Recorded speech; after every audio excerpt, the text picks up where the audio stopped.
Fridays with Thurber this week brings us a story I have been getting requests for as long as we've been doing this. Next to dogs, the war between the sexes was Thurber's most enduring topic. This story was originally included in The Middle-Aged Man on the Flying Trapeze, published in 1935. As usual, I'm reading from the Library of America, Thurber Writings and Drawings, just republished largely because of the series of readings right here. It is murder most boring in Mr. Preble Gets Rid of His Wife by James Thurber. Mr. Preble was a plump, middle-aged lawyer in Scarsdale. He used to kid with his stenographer about running away with him. "Let's run away together," he would say during a pause in dictation. "All righty," she would say. One rainy Monday afternoon, Mr. Preble was more serious about it than usual. "Let's run away together," said Mr. Preble. "All righty," said his stenographer. Mr. Preble jingled the keys in his pockets and looked out the window. "My wife would be glad to get rid of me," he said. "Would she give you a divorce?" asked the stenographer. "I don't suppose so," he said. The stenographer laughed. "You'd have to get rid of your wife," she said. Mr. Preble was unusually silent at dinner that night. About half an hour after coffee, he spoke without looking up from his paper.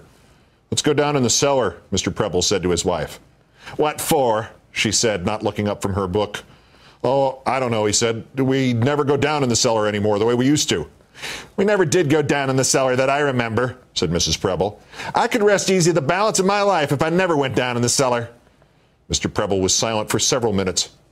"Suppose I said it meant a whole lot to me," began Mr. Preble. "Let's come over, you," his wife demanded. "It's cold down there. There's absolutely nothing to do."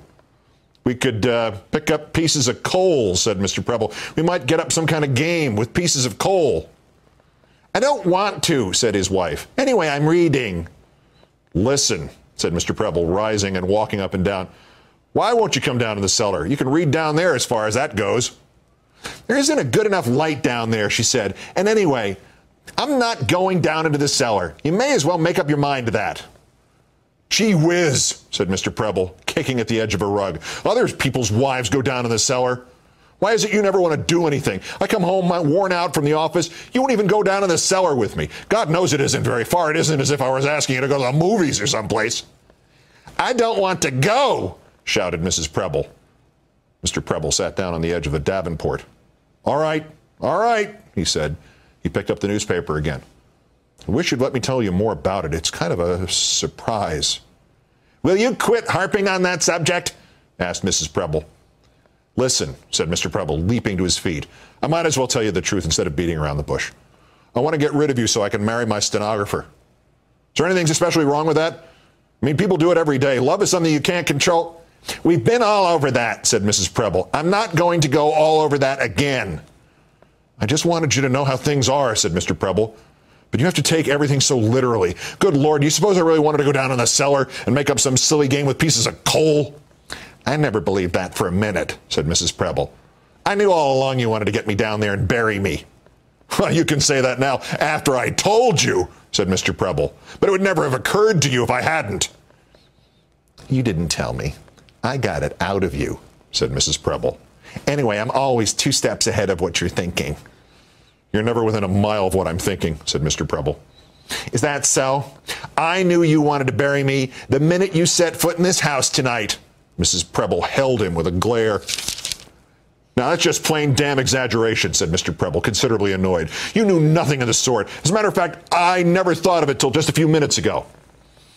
"It was in the back of your mind," said Mrs. Preble. "I suppose this filing woman put you up to it." "You needn't get sarcastic," said Mr. Preble. "I have plenty of people to file without having her file. She doesn't know anything about this. She isn't in on it. I was going to tell her you had gone to visit some friends and fell over a cliff. She wants me to get a divorce."